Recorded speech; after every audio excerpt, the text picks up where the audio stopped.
남자였지만 어린 시절 저는 귀신을 참 많이 무서워했습니다. 동네 어른들이 절 놀린다고 아무렇게나 지어낸 이야기에도 덜덜 떨곤 했죠.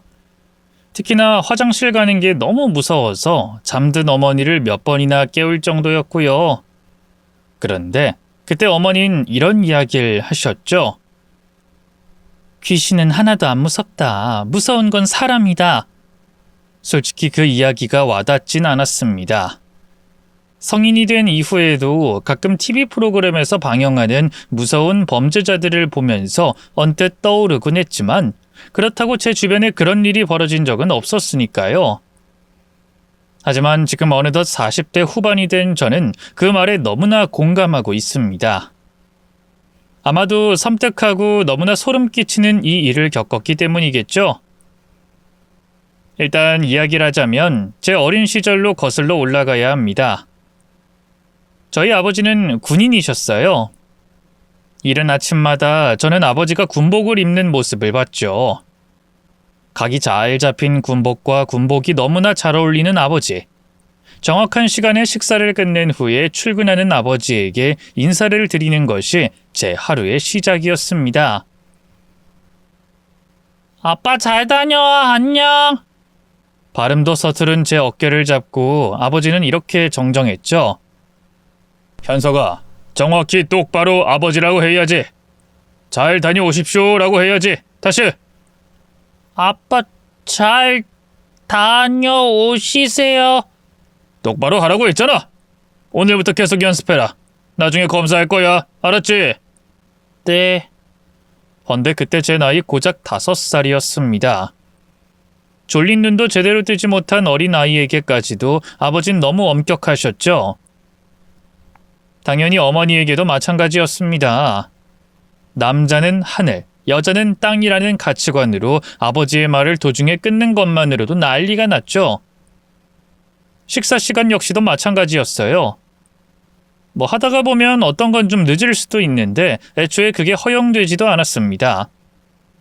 정확한 시간 분초 단위로도 언성이 높아지곤 했고요. 때문에 늘 식사 자리는 살얼음판 같았습니다. 밖에서 못 배운 티 내지 말고 입에 음식이 있을 땐 말을 하면 안 된다. 알았니? 네. 지금 입에 음식이 있는데도 대답을 하잖아. 아무리 잘 가르치면 뭐래. 애초에 정신머리가 글러먹었는데. 저것도 내 아들이라고. 아버진 들고 있던 숟가락을 밥상에 내리치며 어머니를 향해 이어 말하더군요. 당신 집에서 하는 일이 도대체 뭐야? 애새끼 교육 이따위로 시키지 말라고 했지. 난 2번 같은 말 하는 게 너무 싫어. 내 집에서 살면 내가 만든 규칙을 지켜야 될 거 아니야? 알겠어요. 이만 식사 먼저. 내가 말하는데 어디서 중간에 말을 끊어? 내가 말 다 끝났다고 할 때까지 입 열지 말라고 했지. 이러니 당신 보고 애가 배우는 거 아니야? 집안 꼴 잘 돌아간다. 잘 돌아가. 아니나 밖이나 패급 새끼들만 우글거리니 내가 숨을 제대로 쉬질 못해. 사실 그때까지만 해도 크게 문제는 없긴 했습니다. 아버지가 엄하긴 해도 출근하시면 그나마 자유가 보장되었고 어머니만큼은 제게 따뜻했기 때문이었죠. 하지만 제 나이가 8살이 되면서 아버지는 점점 더 엄격해졌습니다. 마치 저희 집은 작은 군대나 다름없었고요. 그때 당시 학교에서 거의 이틀에 한 번꼴로 받아쓰기 시험을 봤었는데 그게 화근이 되었죠. 내 아들이 이걸 틀려? 조금만 생각하면 딱 답이 나올 텐데 왜 틀리지? 말해봐. 그게... 말 더듬지 마! 어디서 말을 더듬어? 보고를 하라고! 언제, 어디서, 어떻게, 왜? 정확히 이야기를 머릿속에 떠올리고 입으로 말을 하는 거야. 다시 묻는다. 왜 틀렸지? 오늘 2교시에 학교에서 쪽지 시험을 봤는데... 저는 당장이라도 울 것 같은 표정으로 덜덜 떨었습니다.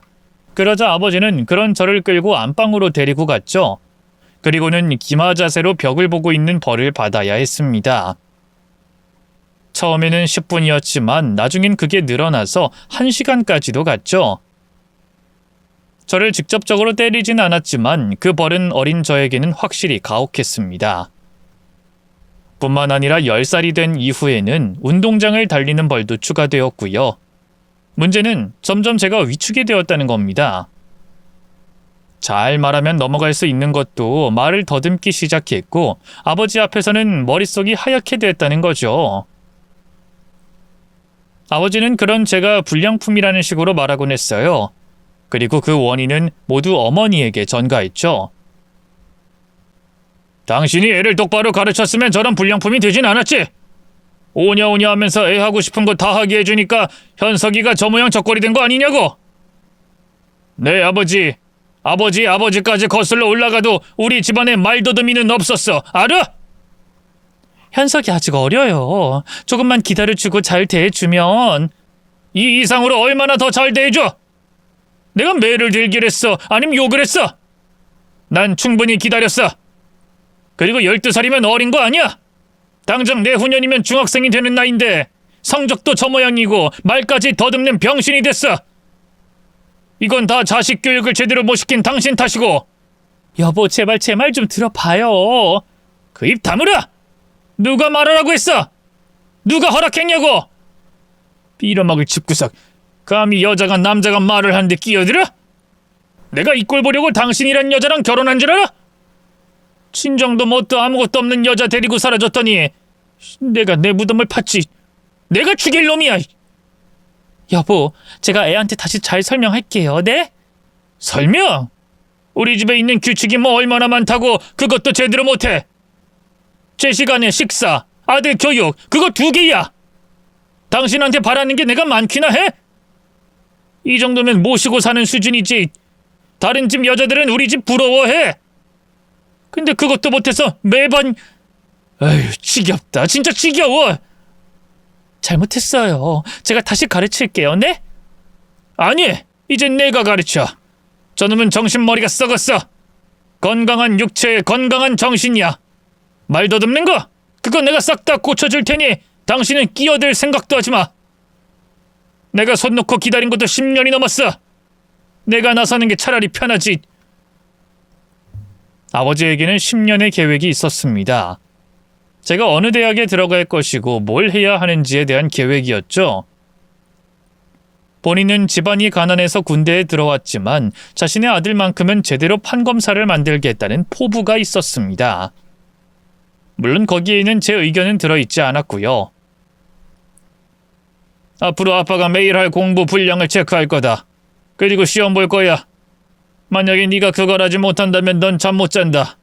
그리고 벌도 받아야 하고. 이해했니? 대답! 네, 아버지. 이해했습니다. 그래, 날 실망시키지 않는다면 네 인생은 그 누구보다 성공할 거야. 걱정 마라, 아들아. 인생은 마라톤이야. 낙오만 안 하면 된다. 알았니? 성인이 된 이후에도 저는 그때의 꿈을 꾸곤 합니다. 식은땀으로 온 등이 젖어서 비명을 지르면서 깨어나는 그런 악몽이었죠. 간단하게 말해서 전 그 마라톤을 완주하지 못했습니다. 잠을 제대로 자지 못해서 쓰러진 적도 몇 번이나 있었고요. 남자 새끼가 몸이 약하다면서 아버지는 그날 벌을 주셨는데 군인들이 받는 훈련과 다르지 않았죠. 그 당일에는 다리가 너무 아프다는 생각만 했었는데 다음날 전 병원에 실려가고 말았죠. 오줌 색깔이 갈색이었던 겁니다. 근육세포가 손상되어 그 안의 물질들이 혈액 속으로 방출되는 심각한 상태였거든요. 그때 어머니가 절 병원에 바로 데려가지 않았다면 급성 신부전까지 진행될 수 있었다고 했죠. 그래서 그 일로 인해 어머니는 아버지와의 이혼을 택하셨어요. 이혼? 내 품에 있다가 여길 나가면 아주 잘 살 수 있을 줄 아는 모양인데 틀렸어. 당신이 뭘 할 줄 알아? 평생 일이라고는 해본 적도 없는 사람이. 그리고 내가 쉽게 해줄 것 같아? 해줄 거예요. 안 그럼 군 간부를 직접 찾아가서 내 아들, 우리 현석이 상태가 어떤지 말할 거고 신고할 거니까요. 그럼 당신 그 잘난 군대는 계속 다닐 수 있겠어요? 이게 보자니까 말 끊지 마요. 내가 지금 말하고 있잖아요. 야, 당신 미쳤어? 감히? 그러게 감히 내 아들 건드리지 말았어야죠. 나 당신 그 지랄 맞은 성격 다 맞춰주면서 살았어요. 규칙! 1분만 늦어도, 아니 더 빨라도 난리가 나는 그 성격도 다 맞췄다고요. 그게 당신이 무서워서 그런 줄 알아요? 근데 감히 당신이 내 아들을 건드렸으니 나도 가만히는 안 있어요. 대외적인 시선, 명예를 끔찍하게 생각하는 사람이니 내 말 무슨 뜻인지 알 거예요. 잃을 게 아무것도 없는 나랑 싸워보시던가. 돌았군. 완전 미쳤어. 네, 미쳤어요. 그니까 조심하세요. 미친 개한테 물리면 죽을 수도 있거든요. 좋아. 그럼 가더라도 내 아들은 놓고 가. 너만 나가라고. 미쳤어? 당신한테 우리 현석이를 지키려고 하는 거야. 이게 어디서 반말을. 죽고 싶어서 아주 환장을 하는구나. 그때 저는 아버지가 손을 들어서 어머니를 위협하는 걸 봤죠. 그리고 전 반쯤 돌아서 온 집안의 물건을 던지고 부쉈습니다. 제 손에 피가 철철 흐르는 걸 인지했지만 상관없었고 저 역시도 아버지를 죽이겠다는 생각만 했던 것 같아요. 제 행동에 놀란 것도 있고 일이 더 커지길 원하지 않았던 아버지는 결국 협의 이혼을 해줬습니다. 비록 얼마 되지도 않는 돈을 받고 나온 게 전부였기에 어머니와 저는 그걸 이혼이라고 하지 않았고 제대라고 표현을 했죠. 다행히 저는 그 이후로 차츰 말을 더듬는 게 사라졌습니다. 그리고 저를 위해 싸워준 어머니를 위해서 성공하겠다는 목표가 생겼고요. 하지만 그건 마음처럼 쉽게 되진 않았습니다.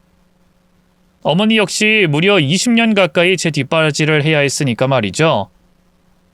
그러다 마침내 성공이라고 부를 만한 수준이 되었을 때는 제 나이가 30보다는 40에 가까운 나이가 됐던 겁니다. 어머니는 그런 저 때문에 걱정을 많이 하셨죠. 이제 현석이 너도 돈도 잘 벌고 집도 있고 이렇게 잘 살게 되었는데 제대로 된 가정을 꾸려야 될 거 아니니?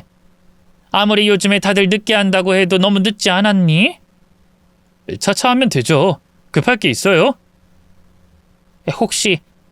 혹시 말이다. 나 때문에.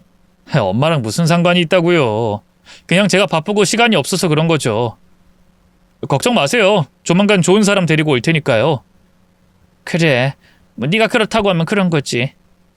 그래도 절대로 엄마 신경을 쓰지 말고. 알지? 솔직히 그 이전에도 몇 명 만나긴 했었습니다. 하지만 제 결혼의 조건은 어머니를 모실 수 있는 사람이었어요. 아무리 예쁘고 조건이 좋은 사람이라고 하더라도 그게 불가능해 보이면 아예 만남 자체를 하지 않았죠. 물론 그건 쉬운 일은 아니었습니다. 때문에 40대 초반이 되어서야 지금의 아내와 결혼을 하게 된 거였고요. 불과 만난 지 3개월 만에 말이죠. 기간은 짧았지만 그 사람을 선택한 것은 몇 가지 이유가 있었습니다. 첫 번째가 저희 어머니를 모신다는 것에 거부감이 전혀 없었어요.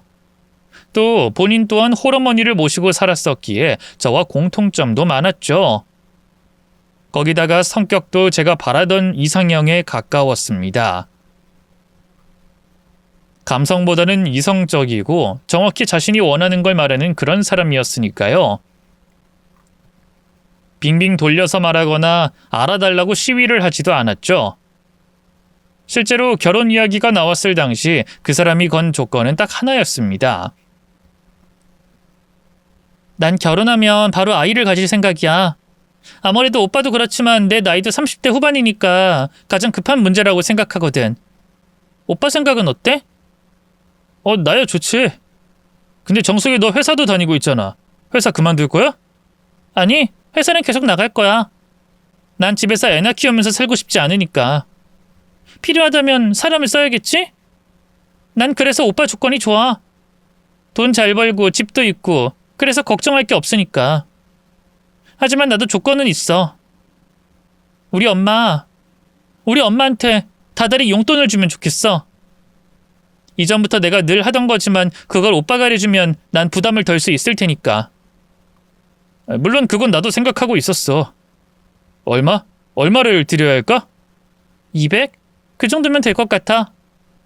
물론 명절이나 생일에는 좀 더 드리고 대신 우리 엄마한테 찾아가거나 집안 행사 때문에 만나달라거나 전화를 요구할 생각도 없어. 그건 각자가 알아서 하는 걸로 했으면 해. 효도는 셀프로.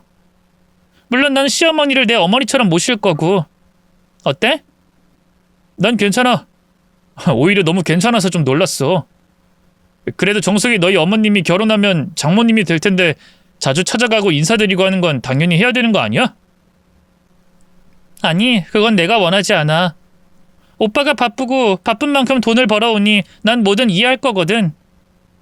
그 안에 200만 원이라는 돈도 포함된 거라고 생각해.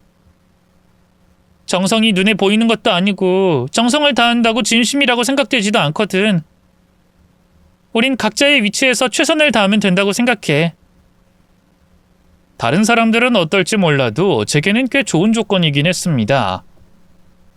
무역회사에서 영업을 맡고 있는 제 연봉이 성과금을 포함해 거의 1억에 가까웠기 때문에 월 200만 원이라는 돈이 크게 느껴지지 않았으니까요. 또한 갚아야 할 대출금도 없었기에 더욱 여유가 있었죠. 누가 뭐라고 해도 서로 조건이 맞는다면 상관없다고 생각했습니다. 그렇게 저희의 신혼생활이 시작됐죠. 그런데 신혼여행을 다녀온 뒤 인사를 드리던 날에 우연히 알게 됐습니다. 아내와 장모님의 사이가 나쁘다는 걸 말이죠.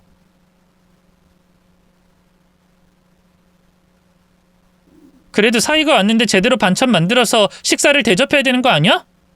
내가 똑바로 해달라고 엄마한테 누누이 말하지 않았어? 이게 뭐야? 순 싸구려. 넌 말을 왜 그렇게 하니? 싸구려라니? 내가 딱 보면 몰라? 시장에서 산 싸구려 못생긴 과일이잖아. 몇 번을 말해.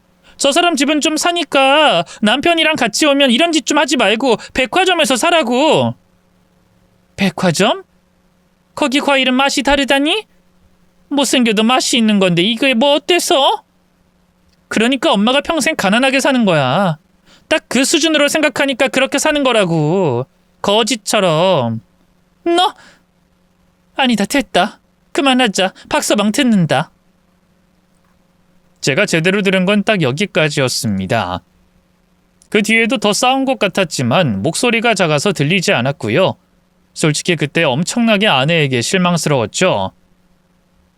결혼 전에 자신의 어머니에 대한 이야기를 할 때만 해도 둘도 없는 모녀인 것처럼 말했으니까 말입니다.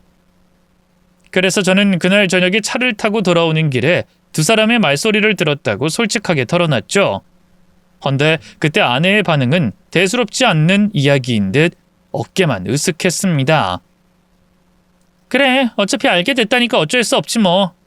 엄마랑 사이 안 좋은 것도 맞고 당신한테 용돈만 주고 아무것도 하지 말라고 한 것도 그 이유였어. 그게 왜? 그게 왜 나쁜데? 지금 그걸 말이라고 해? 당신 결혼 전에 했던 약속 잊었어? 우리 엄마한테 당신 엄마한테 하는 것처럼 대할 거라고 그렇게 말했었어. 근데 이제 와서 사이가 안 좋았다? 아내는 그 말에 깊이 숨을 들이쉬었다가 내쉬었죠. 무조건 자식이랑 부모 사이가 좋을 필요 있을까? 그리고 난 사이만 안 좋을 뿐이지 나름 최선을 다해서 우리 엄마 돌봤어. 내 월급의 절반을 늘 용돈으로 줬고 내가 그 집에서 살 때는 식사도 삼시세끼 다 해드렸지. 그 정도면 효녀 아닌가? 그걸 말이라고 해? 거지라고 하는 소리를 들었다고. 그래서 그따위로 산다는 말도. 그런 말투가 효녀라고 하는 거야? 아니 어떤 누가 자기 부모한테 그런 식으로 말을 해? 그렇지. 아무도 그렇게 하진 않을 거야. 근데 이건 정상일까? 우리 엄마 내 나이 12살 때 날 버리려고 했어. 놀이공원에다가 날 버리고 간 게 우리 엄마였다고. 지금은 기억도 안 나. 부산이었던가? 울산이었던가? 아예 다른 지역이었거든. 순간 저는 아내의 말에 놀라서 몰고 가던 차를 갓길에 세웠습니다. 그리고 나머지 이야기까지 모두 들을 수 있었죠.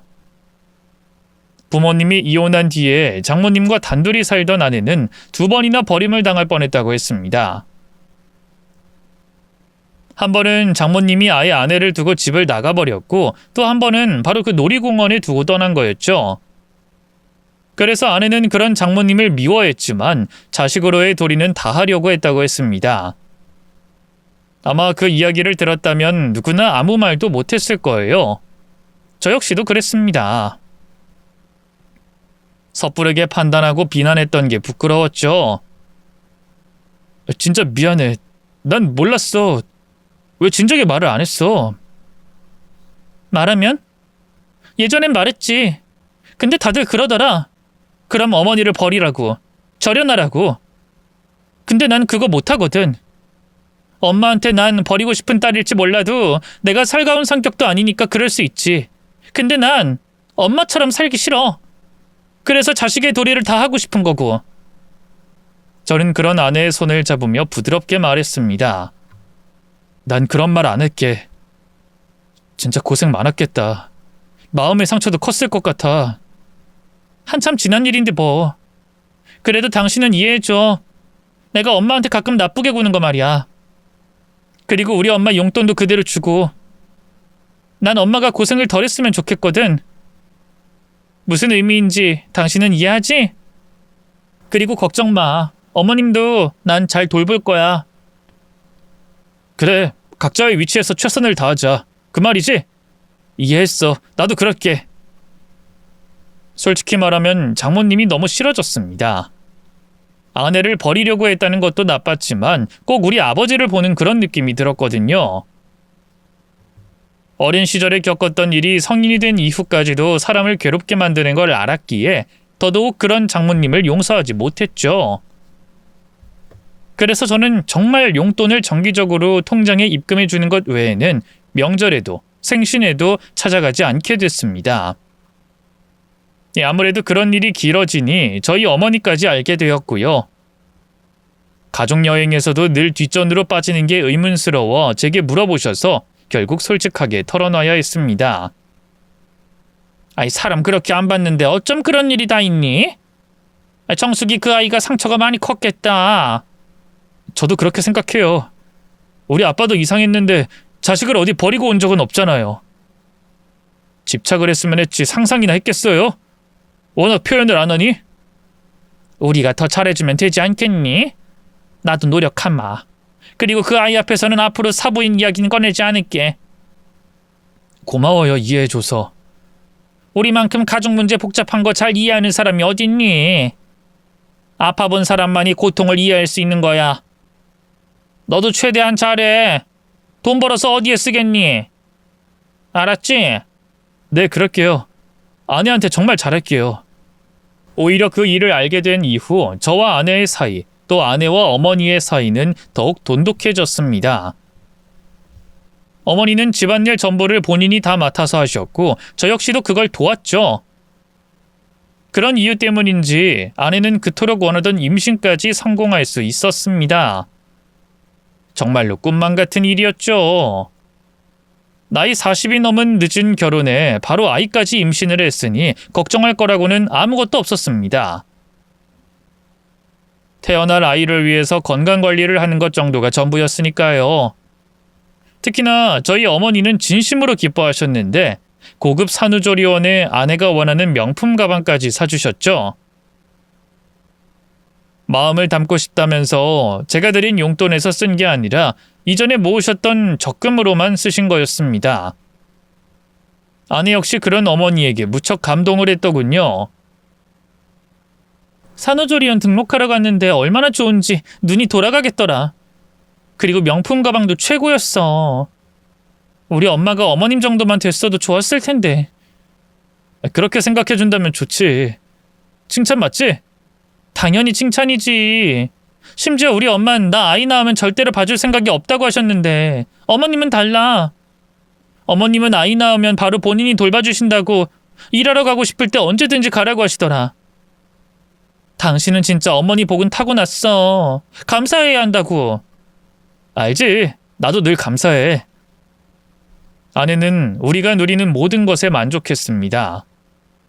그렇게 정말 편안하게 아이를 출산했고 건강한 아들이 태어났죠. 어머니는 약속처럼 저희 아이를 봐주셨어요. 하지만 나이가 있으신 만큼 그렇게 쉽진 않았습니다. 특히나 젊은 시절 절 키우면서 주방에서 청소와 설거지를 전업으로 하셨기에 손목이 많이 안 좋으셨거든요. 그래서 100일이 지나고부터 아이를 업고 안아 올리는 것에 많이 힘들어하셨죠. 그러다 보니 아내에게 상의를 했어요. 아이 유치원 들어가기 전까진 전문 시터를 고용하는 게 어떨까 싶어. 이제까지 엄마가 충분히 많이 돌봐주셨잖아. 더구나 살림까지 하는 건 무리가 있고 나이도 있으시니까. 뭐? 그럼 돈이 더 들잖아. 우리 생활하는 것도 빠듯한데 꼭 그래야 해? 돈이 왜 빠듯해? 내가 버는 돈이 얼만데. 돈은 여유 있어. 그래도 아이까지 태어났잖아. 우리가 두 사람만 사는 것도 아니고 어머님 나이도 있고 당신도 언제 퇴직할지도 모르는데 마냥 돈 여유롭다고 할 순 없지. 그야 그렇지만 엄마가 힘들잖아. 애가 이제 걷고 뛰어다니고 하니까 무리가 있지. 그래도 남의 손에 맡기는 게 싫으니까 그렇지. 유치원 너무 일찍 보내다 안 좋을 거고. 그건 맞는데. 됐어. 일단 알았어. 생각은 해보자. 아내는 그 상황이 마음에 들지 않는 듯 했습니다. 남의 손에 아이를 키우는 걸 좋아하지 않았던 아내였기에 그 마음을 충분히 이해했고요. 때문에 저희는 고민 끝에 주에 3회 정도만 다른 사람의 손을 빌리기로 했죠. 나머진 저나 아내가 번갈아서 아이를 돌보는 방식으로 했고요. 집안일은 여전히 저희 어머니가 하겠다고 하셨기 때문에 그렇게 힘들지도 않았습니다. 누구 하나 더 힘들지도 덜 힘들지도 않는 그 정도. 적어도 아이가 유치원에 들어갈 때까지는 그 균형은 잘 유지됐죠. 하지만 정확히 그 무렵에 어머니가 50견으로 고생을 하게 되면서 균형이 깨지고 말았습니다. 초반에는 팔을 제대로 들어 올리지도 못하는 상황이었기에 아내와 저는 집안일까지 나누게 됐죠. 그런데 딱 그 시점에 큰 사고가 터지고 말았습니다. 제가 응급실에 도착했을 때 이미 어머니는 수술을 진행하고 있었어요. 뭐야, 이게 어떻게 된 일이야?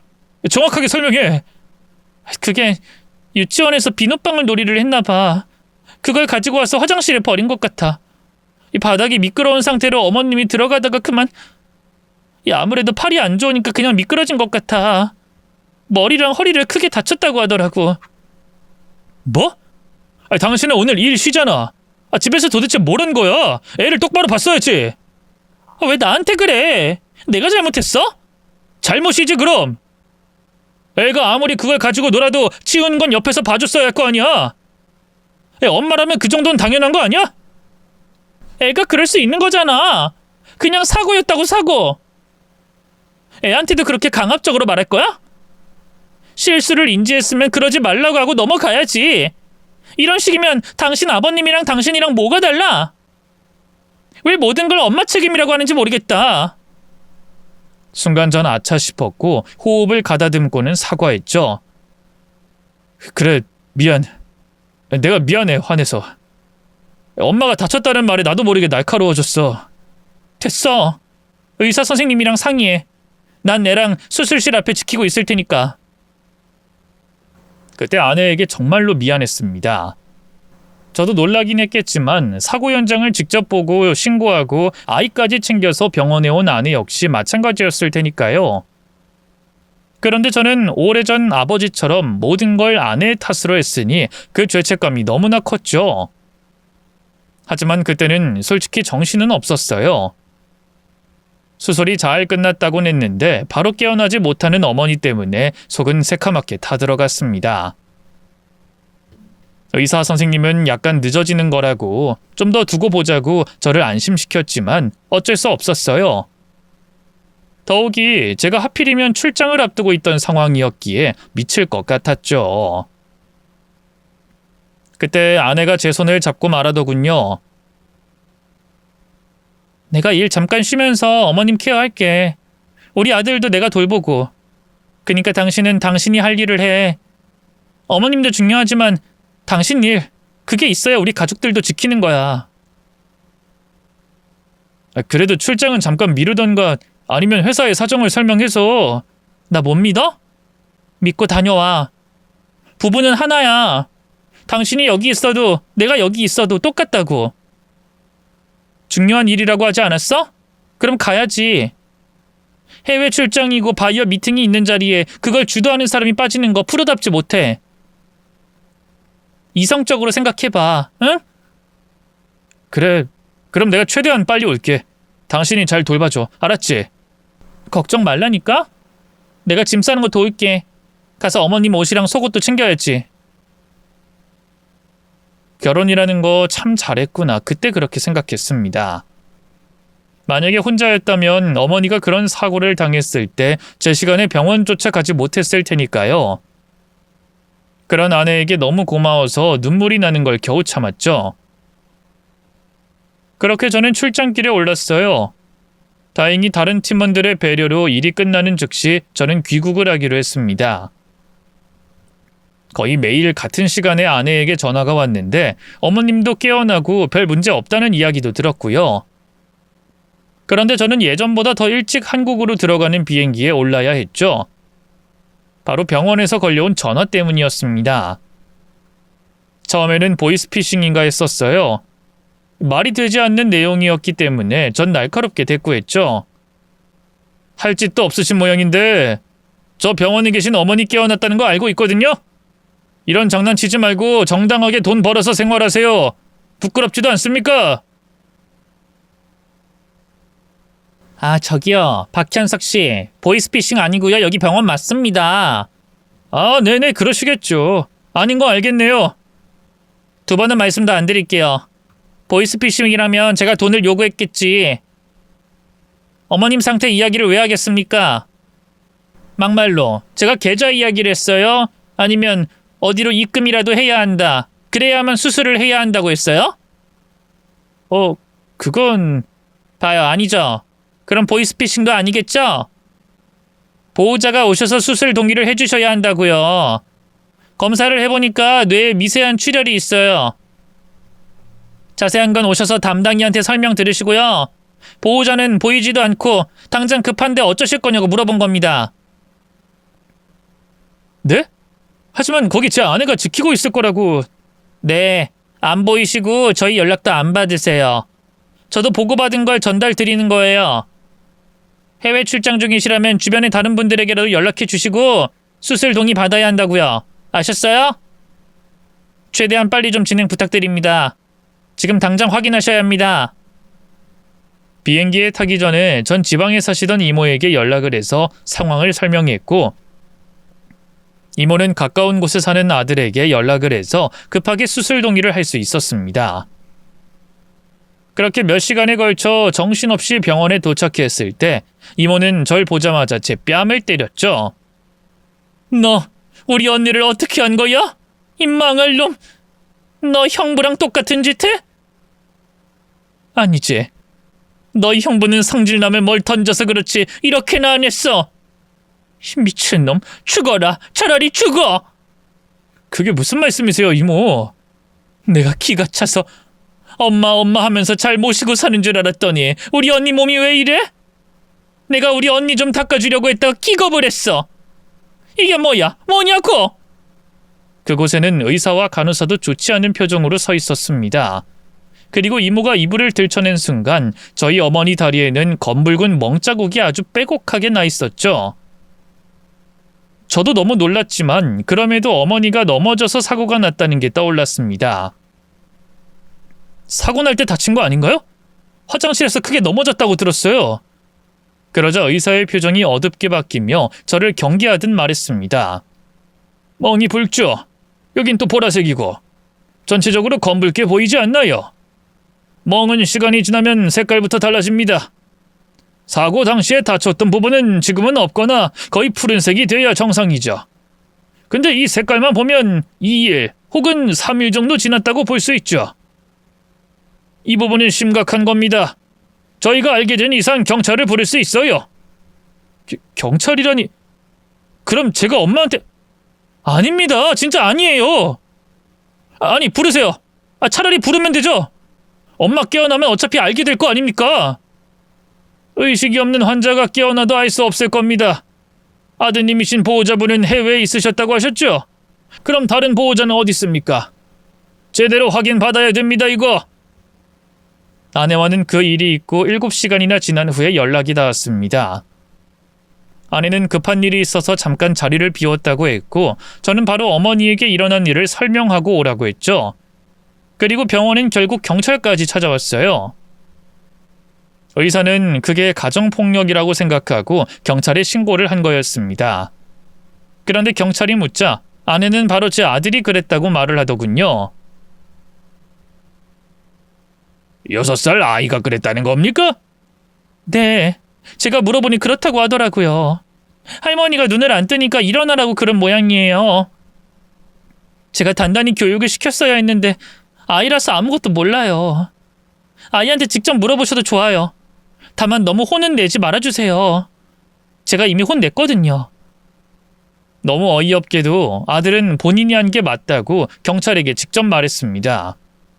눈 하나 깜짝하지 않고 고개를 끄덕이며 할머니가 일어났으면 좋겠어서 그렇게 했다고 했죠.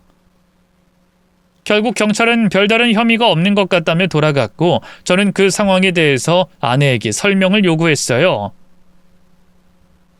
뭐야, 엄마 깨어났다고 했잖아. 나한테 애초에 거짓말했어? 그거야 걱정할까봐, 혹시나 일 그르칠까봐 그런 거지. 선의의 거짓말 몰라? 그럼 우리 엄마 곁을 지켜준다면서 자리는 왜 비워? 이야기 들어보니 간호사들은 당신 여기 있지도 않았다고 하던데. 걔들이 뭘 알아? 계속 왔다 갔다 했는데. 남의 말만 믿을 거야? 애 보면서 어머님 케어까지 쉬운 일인 줄 알아? 좋아, 그것도 그렇다고 치자. 그럼 애가 그런 짓을 하는데 몰랐다는 거야? 왜? 또 내 탓하게? 애는 나 혼자 봐? 나도 몸이 하나야. 혼자서 아등바등하면서 아이 보고 어머님 병간호까지 하는 게 쉬운 줄 알아? 당신을 위해서 기껏 희생했더니 돌아온 게 겨우 이거야?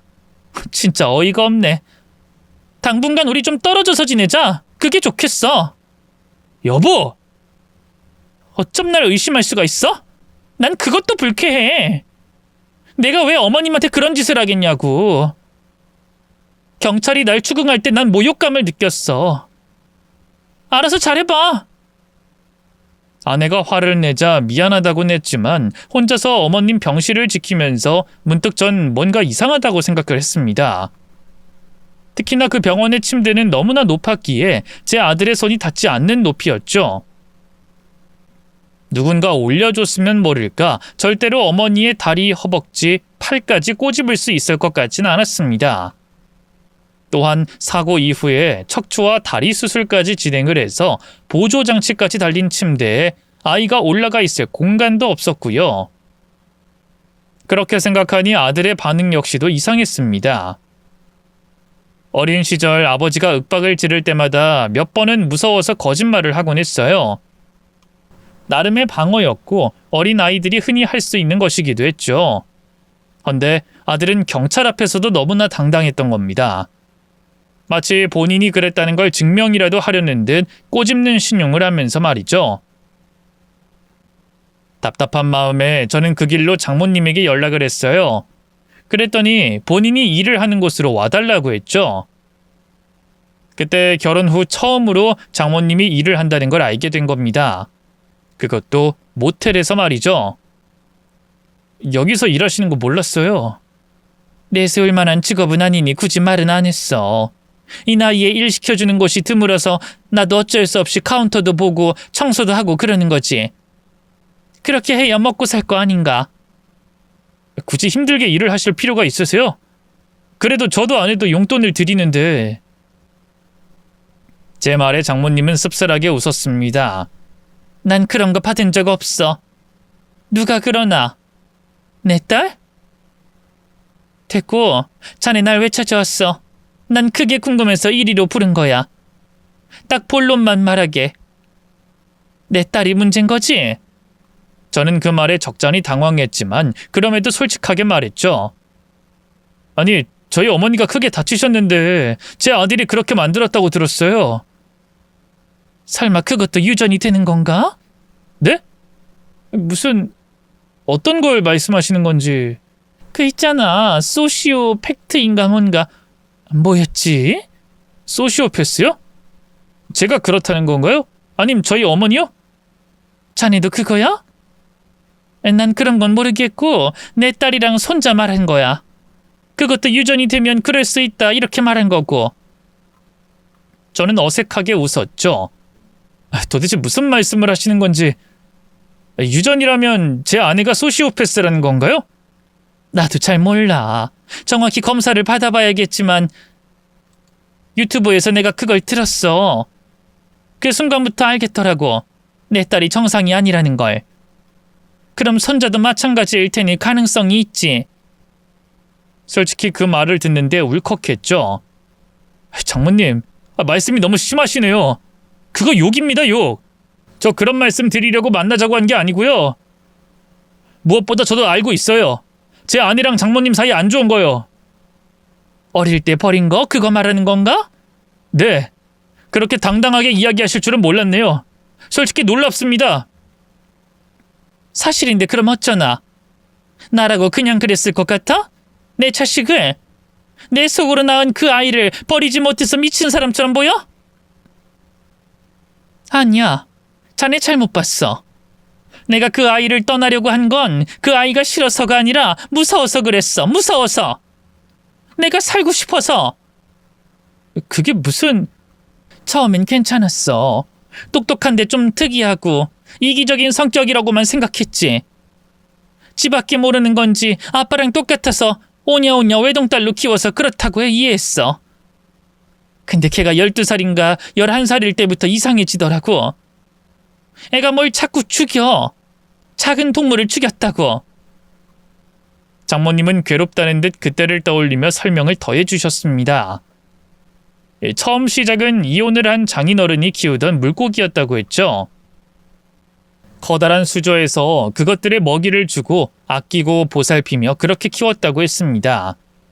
그런데 어느 새벽에 물을 끓이는 소리에 일어나 보니 제 아내가 그 어항에 뜨거운 물을 넣고 있었다고 하더군요. 그래서 장모님이 물었답니다. 너 그게 무슨 짓이야? 무슨 짓이냐고? 그랬더니 지루한 눈빛으로 아내는 이렇게 답했다죠. 너무 귀찮고 냄새나잖아. 키워서 먹지도 못하는 거 이런 걸 집에 둬서 뭐해? 그 뒤로도 동네에 사는 길고양이에게 돌을 던지거나 새총으로 비둘기를 맞춰 죽이는 걸 자주 했다고 했습니다. 그저 시끄럽다는 이유로 말이죠. 결국 그 일은 소문이 났고 장인어른 귀에까지 들어왔다고 했어요. 장모님은 그 일을 제게 설명했죠. 딸은 모든 걸 내 탓을 했어. 내가 시켰다고. 내가 그렇게 하라고 했다고. 그뿐인가? 연기를 얼마나 잘하는지 내가 마치 본인을 때린 것처럼 울고불고 사람들한테 도와달라고 하기도 했고. 당연히 남편은 어린 딸의 말을 들었던 거야. 그래서 난 이혼을 당하고 그 집에서 쫓겨났지. 그래도 그때는 내가 자식을 잘못 키웠나 했어. 딸에게 얼마나 못했으면 그런 짓을 했겠나 죄책감도 들었고. 근데 남편이 죽고 딸을 내가 키우게 되면서 알게 된 거야. 뭘요? 내가 조만간 그 작은 짐승처럼 죽을 수도 있겠다는 걸. 딸은 자신한테 이득이 되지 않는 건 사람으로 취급을 하지 않아. 내가 남편에 비해서 능력도 없고 원하는 걸 해줄 수 없다는 걸 알더니 가정부 취급을 했지. 아니, 어쩜 그보다도 더 못한 취급을 받았어. 그래서 버렸어. 살려고 도망쳤고. 걘 원래가 그런 애였어. 자네가 잘못 알았던 거야. 하지만 제 아내는 그런 사람 아닙니다. 아무리 생각해도 앞뒤가 맞지 않아요.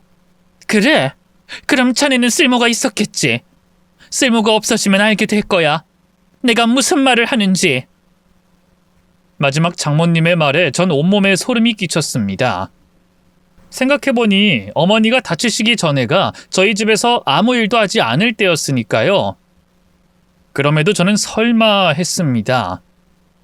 아내는 대외적으로 평가를 내도 꽤 괜찮은 사람이었고 저와 결혼 생활에서도 이번만을 제외하면 큰 문제라고는 전혀 없었으니까요. 그렇게 혼란만 가중되고 있던 때에 장모님은 아내에게 온 문자를 보여줬죠. 그곳에는 지금 가라는 아주 짧은 문자가 있었습니다. 장모님은 비장한 표정으로 제게 어디라도 숨으라고 하시더군요. 직접 보여주시겠다고 말이죠. 하지만 좁은 카운터와 낡은 모텔 안은 들어가 있을 곳도 없었습니다. 카운터는 안쪽이 훤히 다 보이고 여긴 복도는 너무 좁은데. 그럼 저기 들어가 있게. 꼼짝하지 말고 걔가 눈치가 보통이 아니야. 알았나? 장모님이 가리킨 곳은 거대한 쓰레기통이었어요. 각종 비품들이 있고 모텔에서 쓰는 수건들이 쌓여있는 통이었죠. 저는 그 좁은 곳에 겨우 몸을 구겨놓고 장모님이 수건을 위에 덮어두셨습니다. 뒤늦게 생각나서 휴대폰까지 무음으로 변경하고 숨죽인 채 기다렸죠. 이윽고 딸랑거리는 소음과 함께 아내의 목소리가 들렸습니다. 나 피곤하니까 어디로 가? 내가 늘 가던 곳은 비워뒀지? 안 돼. 지금 손님 있어. 잠깐만 기다렸다가 올라가. 아이씨, 내가 거기 손님 받지 말라고 했잖아. 더럽게. 다른 방으로 줘. 없어. 그냥 조금만 기다려. 그러자 아내의 입에서는 차마 담지도 못할 욕설이 튀어나왔습니다. 그리고는 장모님을 향해 쓸모없는 늙은 년이라는 말까지 했죠. 그럼에도 장모님은 꾹 참으며 아내에게 말을 더 시켰습니다. 제게 모든 걸 증명할 마지막 기회라고 생각했는지 비위까지 맞추면서요. 우리 딸 안색이 안 좋네. 사돈이 병원에 있다는 건 어때? 가봤어? 손자는 어디 갔어? 아, 짜증나게. 남의 결혼 생활에 관심 꺼. 어디서 잊어서 숟가락을 올려? 나도 알아야지. 그래야 혹시나 너 남편이 나 찾아오면 말이라도 맞출 거 아니야. 그리고 너 나한테 용돈 주고 있다는 말은 왜 안 했어? 어젠가 그젠가 전화 와서 묻더라. 뭐? 그걸 왜 이제야 말해? 짜증나게. 그래서 뭐라고 그랬어? 받았다고 했어? 설마 안 받았다고 그런 헛소리 한 거 아니지? 받았다고 했어. 됐니? 근데 얼만진 모르잖아. 어느 통장이야? 하나은행이고 다달이 200 받고 있어. 잘 외워놔. 엄마 명의 통장이니까. 그리고 생일이나 그런 때는 알아서 전화해서 좀 더 독촉을 해. 그래야 더 줄 거 아니야. 가뜩이나 나 일도 잘리고 돈도 없어서 그걸로 겨우 먹고 사는데. 들키면 꼼짝없이 집안일에 늙은이 병간호까지 해야 할 판이니까 절대로 모르게 하고. 알았어? 일이 잘렸어? 왜? 엄마 치매야? 저번에 말했잖아. 회사에 깨깨거리면서 나한테 대드는 거 하나 있었다고. 걔를 내가 좀 괴롭혔는데 위에다가 신고를 했다지 뭐야? 걔집 애들 하는 짓이 다 똑같이.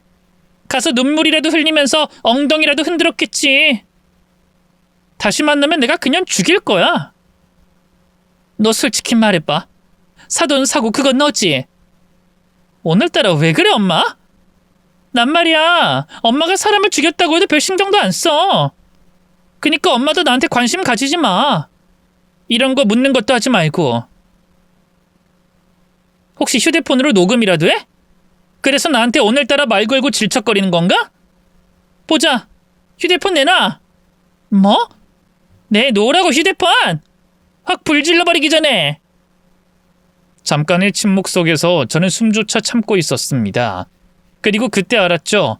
장모님이 아내가 무섭다고 한 이유를 말입니다.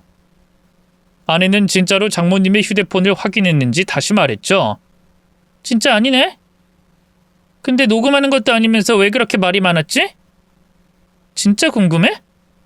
그래, 진짜 궁금해. 근데 난 말하기 싫어. 뭔가 찜찜하잖아. 그래도 딱 하나는 말해줄게. 시어머니가 이제 쓸모가 없어서 어떻게 해야 할지 생각 중이야. 나이는 계속 먹어가고 아픈 곳은 늘어나고 그럼 내 자유시간이 사라지잖아. 가뜩이나 애새끼 때문에 성질 나는데 자꾸 너무 시끄럽기만 하니까 좀 조용해지길 바라긴 해. 이 정도면 엄마 궁금증이 해소가 됐나? 너 정말 계속 그렇게 살 거야? 웃겨. 갑자기 엄마 노릇하고 싶어져서? 그리고 내가 사는 게 뭐 어때서? 돈 잘 벌어오는 남편에 내 말 잘 들어주는 시어머니 그리고 내 손과 발이 되어줄 자식 새끼까지 완벽하잖아. 적어도 엄마처럼은 안 살 거야. 구질구질하고 비참하게. 아내는 이어서 장모님을 좀 더 비난하더니 신경질적으로 다른 방 열쇠를 받아 올라가 버렸습니다. 그리고 저는 한참 후에 장모님이 꺼내줬을 때서야 그 안에서 나올 수 있었죠. 다리에 힘이 풀려서 나오지 못했기 때문이었습니다. 장모님은 이제야 자신의 말을 믿는 제게 이런 말까지 했죠.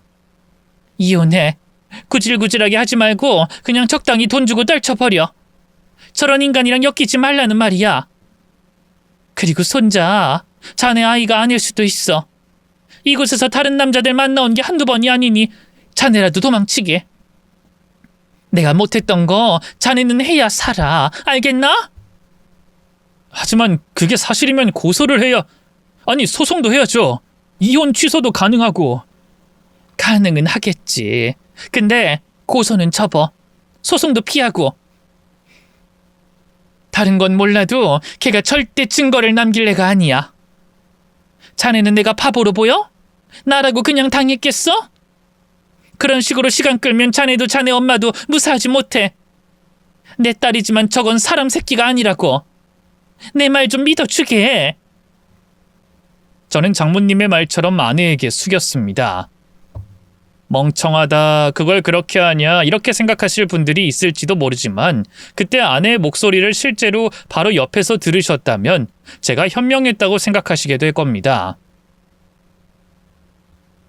저는 어머니를 평생 돌봐야 할 것 같다. 사업도 좀 어려워질 것 같다. 그래서 당신과 이혼을 하고 싶다고 돌려 말했어요. 재산 분할도 해주고 위자료까지 지급하겠다고 했죠. 그랬더니 아내는 씩 웃으면서 알겠다고 했습니다.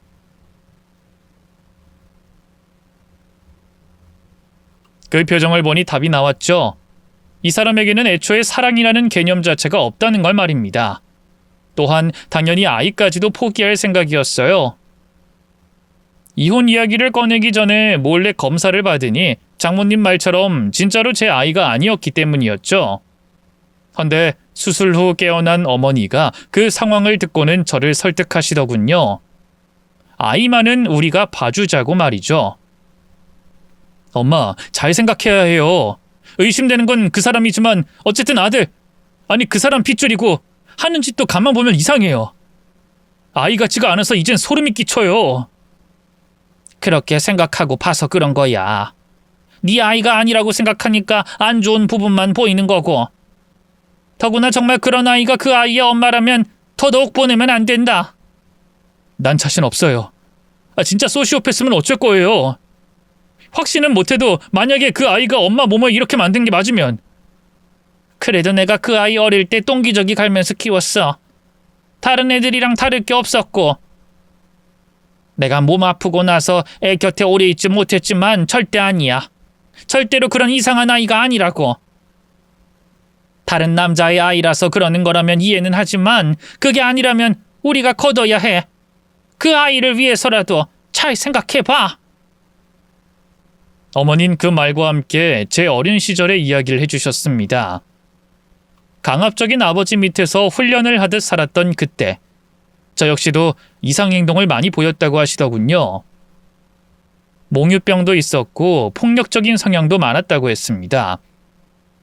뭐가 뜻처럼 되지 않으면 소리를 질렀고 한번 울면 울음을 그치지도 않았다고 하더군요.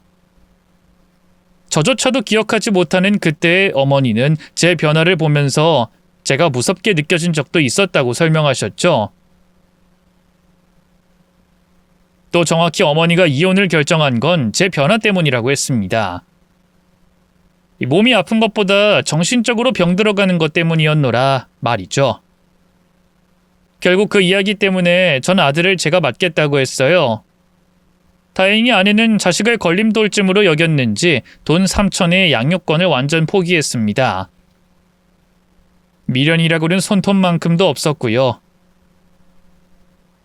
이번 일을 겪으면서 저는 가족이라는 게, 또 사람이라는 게 무섭다는 걸 처음으로 느끼게 됐습니다. 그리고 찾아보니 의외로 가족들 사이에 벌어지는 각종 범죄가 심각하다는 것도 알게 됐죠. 시대가 바뀌어가는 만큼 법도 얼른 바뀌었으면 좋겠다는 생각이 들더군요. 더는 가족끼리 알아서 하라고 외면할 게 아니라 개인의 요청으로도 가족의 분리가 가능해지는 날이 왔으면 좋겠습니다. 그리고 소식을 전하자면 현재 장모님은 제 추천으로 다른 곳에 주소를 이전해 두고 지방에 내려가서 일을 하고 계십니다. 제가 할 수 있는 최선이었죠.